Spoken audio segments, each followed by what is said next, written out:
Chers amis, chers abonnés, bien le bonjour, merci pour vos vœux. La semaine dernière de prompt rétablissement, je vais beaucoup mieux et c'est en partie grâce à vous.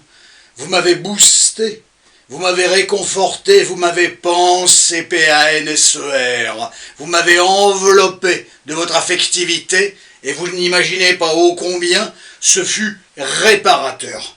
Merci. Aujourd'hui, le silence radio. On en a déjà parlé, on en reparle, on en reparlera. Sujet absolument inéluctable, sujet incontournable, sujet considérable. Pourquoi? Eh bien parce que le quotidien de l'être humain, de ce que l'on entend, de ce qu'il dit, est jalonné, frappé du sceau du silence radio. C'est un truc qui apparaît. C'est un tour de passe-passe, le silence radio, qui apparaît très régulièrement, trop régulièrement. À la moindre brouille, broutille, pour ne pas dire parfois, ou situation cataclysmique, nous retrouvons, nous entendons, nous saisissons, nous humons cette notion du silence radio. Dans mes deux précédentes vidéos, assez anciennes, c'est vrai maintenant, j'ai reçu bon nombre de messages sur ces deux vidéos notamment, entre autres, avec des positionnements divers et variés, mais en règle générale, revenait souvent ce côté abscon, ce côté incongru du silence radio. Oui, ça se fait pas, c'est lâche, c'est inconsidérant, et ainsi de suite. Et évidemment, toute la question, cette évidence, elle est à mettre en réflexion par rapport à la casuistique. Ça va pas fort avec votre partenaire, et tout d'un coup il place un silence radio. Et pour un oui, pour un non, il place un silence radio. Mais bien évidemment que c'est incongru. Mais bien évidemment. Vous êtes dans une situation où vous revendiquez des choses auprès de votre partenaire, homme, femme, peu importe, l'autre ne veut pas l'entendre, son égocentrisme l'emporte, vous finissez par poser un silence radio. Mais c'est pas incongru. Quel sens a le silence radio quand potentiellement vous pouvez le poser ou vous l'avez posé? Et quel sens a le silence radio quand vous y êtes confronté? C'est plus intéressant. C'est toujours une histoire de mise en œuvre. C'est toujours une histoire de personnification. C'est toujours une histoire de singularité. L'utilité au sens individuel, oui. La généralité, peu importe. Une vidéo a toujours un caractère général, mais justement je tente de me départir de ce caractère général en essayant de l'amener, en tant que faire se peut, de la manière la plus clairvoyante possible, vers effectivement cette notion casuistique, singulière, particulière entre deux êtres humains qui ne sont pas dans la généralité. Parce que quand X souhaite mettre en place un silence radio auprès de Y, ou que X subit un silence radio d'Y, on n'est pas dans la généralité. On est dans le cas particulier de X et de Y. Et ça, c'est important de le comprendre. Donc, face à toute situation, quelle qu'elle soit, toute pratique, il est toujours intéressant, peut-être si vous voulez, d'avoir une vision générale des choses, avec un potentiel jugement. Attention au jugement, c'est toujours facile, ça. Mais surtout d'essayer de regarder cette chose-là, cette pratique-là, cette méthode-là, au sens de la casuistique. Quel sens ça a? Est-ce qu'il y a du sens pour l'un? N'en a pas forcément pour l'autre. Et c'est cette notion subjectivée, cette subjectivation des choses qui me semble tout à fait importante. Donc méfiez-vous des généralités et méfiez-vous de tout jugement. Parce qu'à un moment donné, tout ça se joue dans un petit périmètre entre deux personnes et que c'est là que ça se joue, c'est là que ça se passe. Ça ne se juge pas, le silence radio, ça se voit, ça se décortique, ça s'analyse. C'est encore le meilleur moyen de ne pas en faire n'importe quoi. Tout comportement de l'être humain peut se juger. Pas très intéressant. Je pense qu'il me semble de saisir le sens, le plein bon sens. Saisir le plein bon sens ne veut pas dire cautionner. C'est saisir effectivement ce qu'il se passe et évaluer les enjeux pour tenter de trouver une alternative. Chaque situation de la vie, chers amis, chers abonnés, vous renvoie vers une situation précise dont il est souhaitable d'en avoir une bonne lecture, une lecture saine, autoprotectrice, bien évidemment. Quand les personnes sont face à un silence radio, c'est pas une histoire de revendication, c'est pas une histoire de compréhension de pourquoi l'autre le fait qui va les intéresser. C'est tout de suite sortir en urgence le plus rapidement possible de ce climat de silence radio, de cette guerre psychologique, insupportable pour celui qui le subit, ce qui est tout à fait compréhensible. Or, je pense que l'élément le plus intéressant n'est pas de faire cesser la pratique du silence radio, c'est d'arriver à comprendre pourquoi elle advient. Elle peut advenir pour des raisons louables, intelligibles, relationnellement normales. Tout comme elle peut arriver pour des raisons beaucoup plus manipulatoires. Et c'est à vous, effectivement, d'arriver à voir le type de raison face auquel vous êtes. Est-ce que l'autre vous demande, effectivement, de vous écraser et d'aller dans son sens coûte que coûte? Ou est-ce que l'autre présente une revendication que vous n'avez pas entendue? Ça sera souvent soit l'un ou soit l'autre. Si l'autre présente une revendication que vous n'avez pas entendue, une vraie revendication, pas pour vous emmerder, parce qu'elle est louable, parce qu'elle est juste, je pense que vous avez un effort à fournir. Si l'autre, effectivement, use du silence radio à des fins manipulatoires, je pense que vous avez tout intérêt à vous en rendre compte et effectivement à essayer de reprendre la main. À camper, vous aussi, sur la position, non pas une position intellectuelle, mais de dire « mais je refuse de rentrer dans ce jeu de la provocation-là. Je refuse. Ça ne m'intéresse pas. J'aurais rêvé qu'on puisse communiquer tous les deux. On s'aime. Quel que soit le lien. Mais je refuse de rentrer là-dedans. Je ne peux pas me laisser manipuler par l'autre uniquement parce que il veut ça et il va vouloir obtenir ça ou elle va vouloir obtenir ça. Et ça, c'est un enjeu notoire du silence radio. L'analyse des enjeux du silence radio me semble le plus intéressant. Ce qu'il est souhaitable d'en faire ou de ne pas faire, vous avez compris. Le bon sens, c'est quand le silence radio a une certaine noblesse et vise à éviter de se faire du mal. Allez, on n'arrête pas de s'en mettre plein la gueule pour pas un rond, on fait un SR. Il y en a un des deux qui est un peu plus intelligent que l'autre et qui met fin finalement à cette... on se tire des obus les uns sur les autres là. Pourquoi pas? Ça, c'est de l'intelligence. Et à un moment donné, on va se parler un petit peu autrement. Du moins, c'est à espérer. Mais celui qui fait un SR manipulatoire avec je n'ai pas ce que je veux, ok, de toute façon, quand je veux, je te quitte, et ainsi de suite, et que vous êtes en panique, mais plus vous montrez que vous êtes en panique à l'autre, et plus l'autre va s'en servir.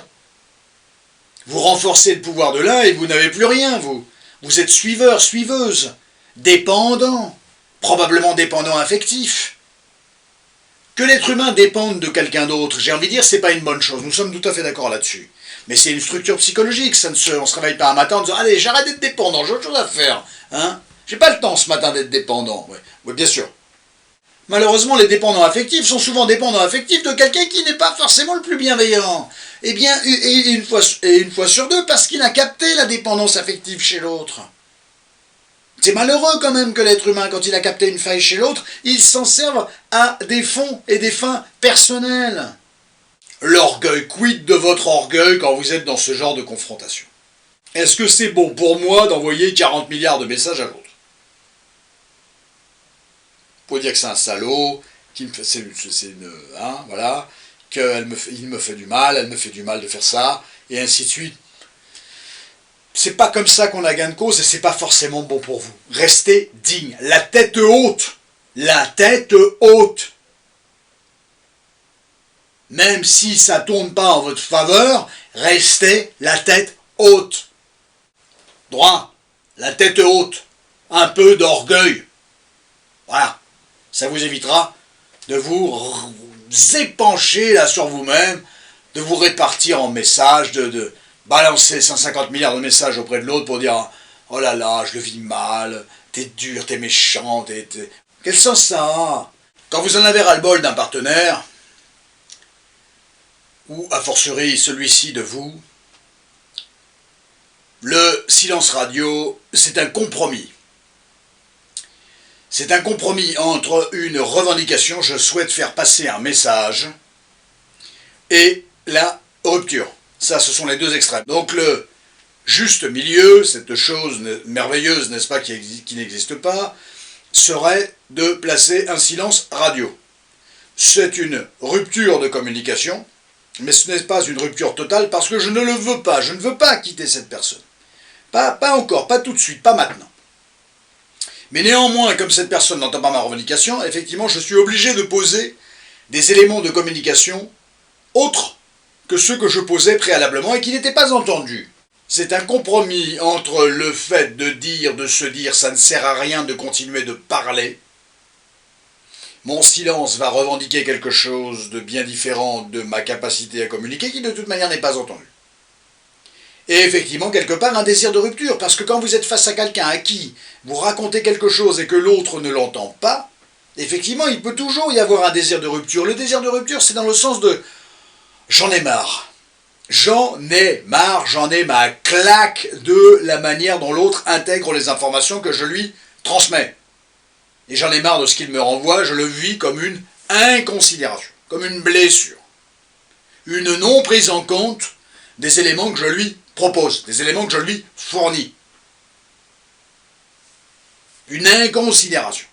C'est une revendication. Le silence radio, chers amis, chers abonnés, quand vous le posez, est une revendication. Ceci dit, celui qui le pose en face de vous, lui aussi peut être dans une revendication. Avez-vous entendu ce que l'autre vous disait? Est-ce que ce que l'autre vous disait était intelligible? Est-ce que vous avez voulu l'entendre, pu l'entendre?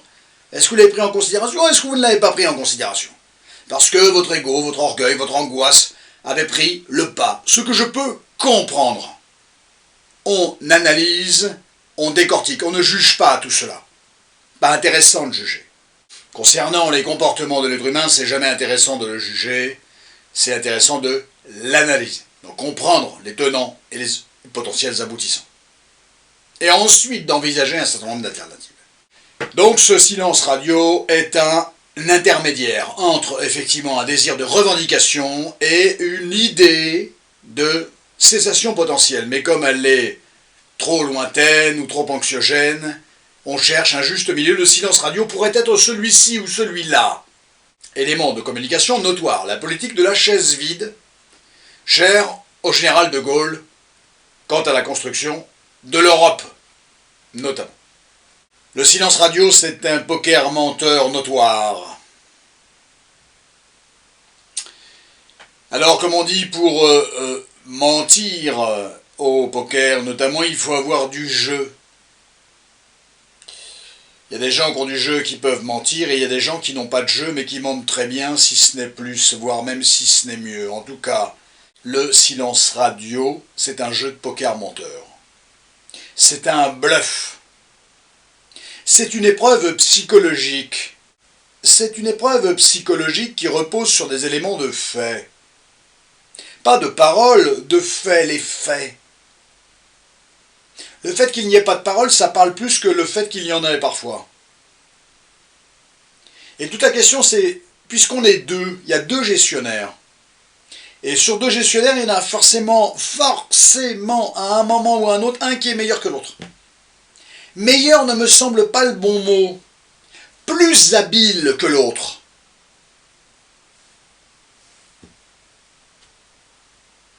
Et c'est là-dessus que ça se joue. Et vous pensez bien que celui qui est le moins habile, ça ne veut pas dire qu'il est moins intelligent, il est moins habile. Et pourquoi il serait moins habile? Non pas par absence d'intelligence, c'est par difficulté de gestion d'un trouble affectif, d'un trouble émotionnel, d'une inconsidération, d'un débordement de l'émotion. C'est en cela que cette personne peut commettre des erreurs stratégiques. Et donc galvaniser l'autre et montrer à l'autre que, effectivement, c'est bien lui qui est en train de l'emporter, entre guillemets. Dans un silence radio, quelque part, il n'y a pas de vainqueur, il n'y a pas de perdant, mais quelque part, malheureusement oui, il y a des enjeux.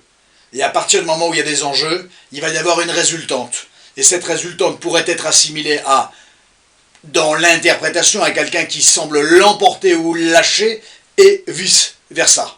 Un SR, c'est une épreuve de force psychologique. C'est une guerre des nerfs. C'est à celui qui fera la faute, c'est même l'attentisme, une situation d'attentisme de celui qui fera la faute. De celui qui avancera ses pions avant l'autre, et toute la question, bien évidemment, de quelle manière va-t-il les avancer, ces pions. Il y a mille et une manières dans un silence radio d'avancer ses pions. Il y a mille et une manières de prendre soin de dire « D'accord, c'est peut-être à moi de jouer, vous avez les blancs, voire les noirs, les blancs ont déjà joué. Eh bien, puisqu'on n'est pas en blitz, on n'a pas l'obligation de jouer vite, oui, je vais jouer, mais je vais prendre mon temps de jouer. D'actionner mon pion, un de mes pions, et effectivement de dire « Ok, c'est à mon tour de le faire, si tant est, mais je vais jouer à mon rythme. » Et vous pouvez avoir un coup aux échecs qui dure 4 heures. Un des deux protagonistes met 4 heures à bouger une pièce. Il y a quelque chose qui est de l'ordre de la guerre psychologique derrière tout ça. Très intéressant. Le silence radio, c'est une guerre psychologique. C'est une guerre d'usure. C'est une guerre des nerfs. Et celui qui a la meilleure maîtrise de ses nerfs, de ses émotions, de la situation, a en règle générale tendance à prendre l'ascendant. Ça ne veut pas dire qu'il a raison, c'est induit par ce rapport entre X et Y, et que l'un des deux va chercher à prendre une forme de pouvoir sur l'autre, du moins tenter ou d'inverser une tendance. Il y a un enjeu psychologique, relationnel fort. C'est une guerre psychologique, c'est une guerre d'usure, c'est un jeu de stratégie. Toute précipitation dans un jeu de stratégie va vous faire accumuler un certain nombre d'erreurs qui pourraient bien évidemment se retourner contre vous. Et ces multiplicités d'erreurs, effectivement, galvanisent la partie adverse, façon de parler, la manière dont les membres du couple vont renouer post-silence radio à laisser des traces. Il suffit que l'un des deux, durant cette période-là, ait pris une forme d'ascendant psychologique, vous pensez bien que ça va se retrouver dans le couple.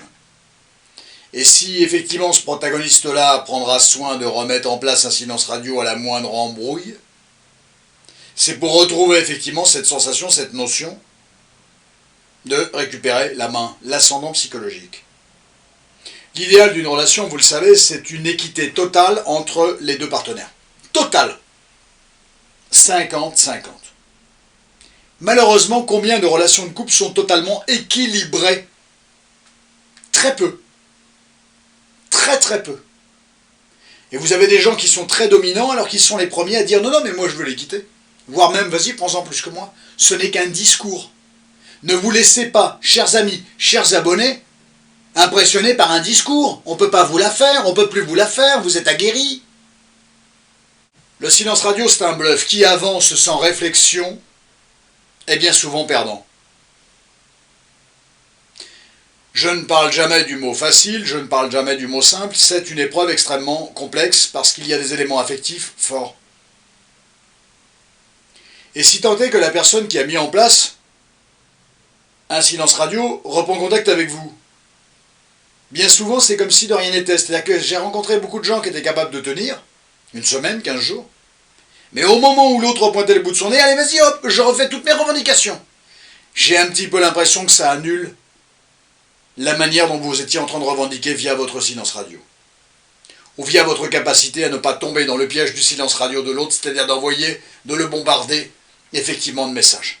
Mais malheureusement, cette épreuve extrêmement complexe du silence radio entre deux êtres humains, cette inconsidération notoire, cette déflagration notoire, on a partagé tant de choses, et bien du moment où on est brouillé, je ne daigne même plus échanger avec toi. En tout cas, c'est vécu en tant que tel par au moins un des deux protagonistes. Mais même celui qui pose un silence radio, quand il le pose et qu'il voit que l'autre ne réagit pas, mais il est le premier une semaine après à « Alors ? Ça va ? Qu'est-ce qui se passe ? Comment ça marche ?» Évidemment. C'est un bluff permanent. C'est un bluff permanent. Il est souhaitable de ne pas bouger. L'autre veut jouer à ça, ça m'emmerde profondément. Mais je vais jouer à ça. Ou alors ce n'est pas dans mes principes, ce n'est pas dans mes valeurs, et effectivement je ne joue pas à ça, mais ça me permet de voir comment l'autre fonctionne. Et c'est très important pour moi, si j'ai envie d'avancer avec quelqu'un, de voir comment il est capable de fonctionner. Prenez bien conscience que si quelqu'un vous pose un silence radio à un moment X, de votre existence, ou du moins de la relation, vous pensez bien qu'il va le refaire à un autre moment. Et c'est important de savoir comment l'autre potentiellement va se positionner par la suite. Me semble-t-il. On est presque dans une théorisation du silence radio, là. On n'est pas dans qu'est-ce qu'il faut faire. J'ai 2 autres vidéos là-dessus. C'est pas le plus intéressant. C'est l'analyse de la mécanique du silence radio et de ses enjeux. Ça me paraît intéressant. Le silence radio, c'est un processus qui répond à peu près à la même finalité que la grève. C'est une grève de la communication. Je ne suis pas entendu, je quitte la table de négociation et je fais grève. Je ne bouge plus. Je ne m'exprime plus. Je l'ai dit, je l'ai fait, l'autre ne m'a pas entendu. Je quitte la table de négociation, je fais grève.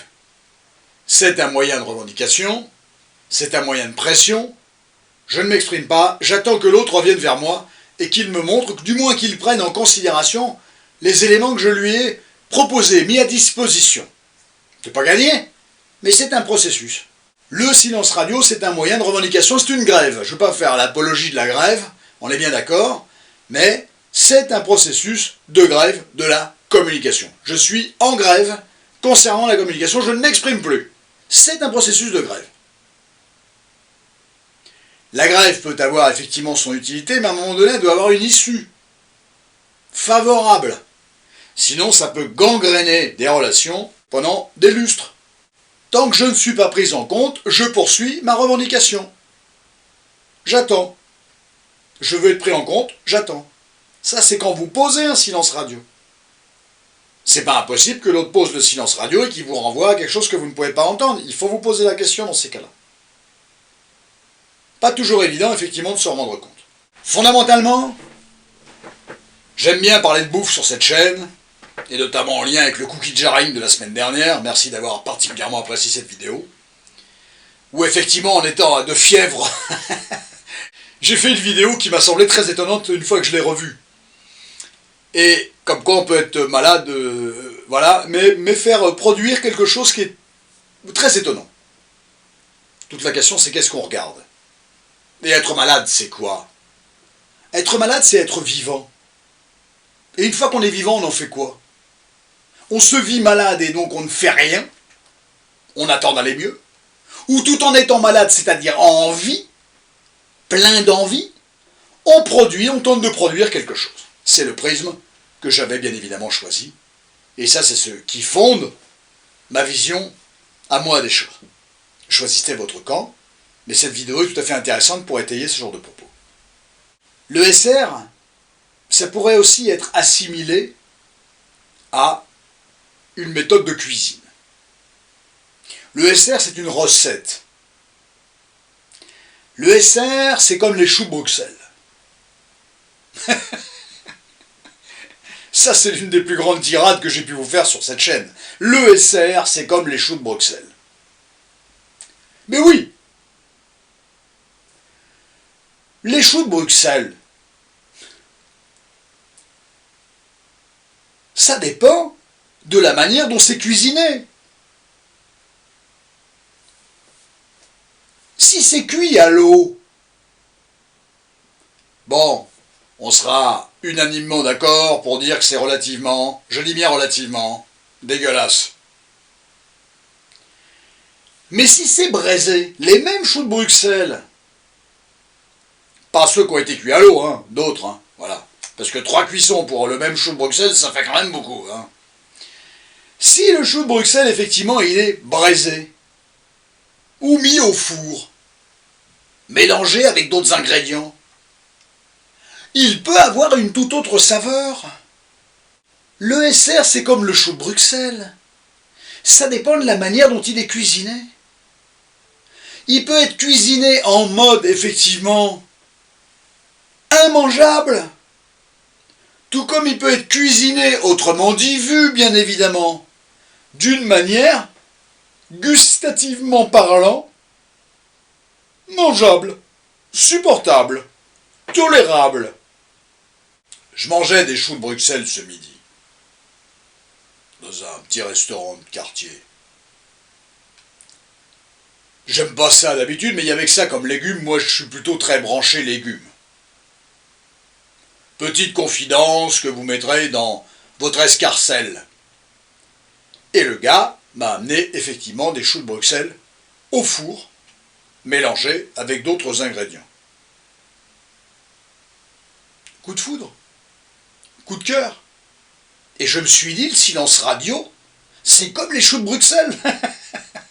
Cette tirade n'est pas sortie de ma tête comme ça par hasard. Non, elle est le fruit de ce que j'ai mangé ce midi. Et c'était très bien. Le chou de Bruxelles au four, cuit avec d'autres éléments et d'autres aliments, c'est fantastique. Bon, voilà ce que je peux vous dire sur le silence radio. Je voulais avoir un prisme de réflexion sur cette méthode, cette pratique, différente de d'habitude. Quittant une forme de pragmatisme et étant plutôt dans l'analyse des enjeux. Ça me paraissait intéressant. En tout cas, c'était l'intérêt d'aujourd'hui. Voilà. Bon. Merci pour tous vos messages réconfortants, incroyablement réconfortants. La semaine dernière, j'étais malade plein de fois dans ma vie, mais jamais j'ai reçu 70 messages de gens qui me souhaitaient bon prompt rétablissement. Ça m'a fait un bien fou. C'était de l'endorphine. C'était mon Doliprane. Merci à vous. Sincèrement, merci à vous. Votre bienveillance. Ou de ce retour de bienveillance. Celle que j'ai pour vous. Prenez grand soin de vous. On se retrouvera plus tard, la semaine prochaine, pour d'autres éléments de réflexion. À très bientôt, chers amis, chers abonnés. À très bientôt. Prenez grand soin de vous.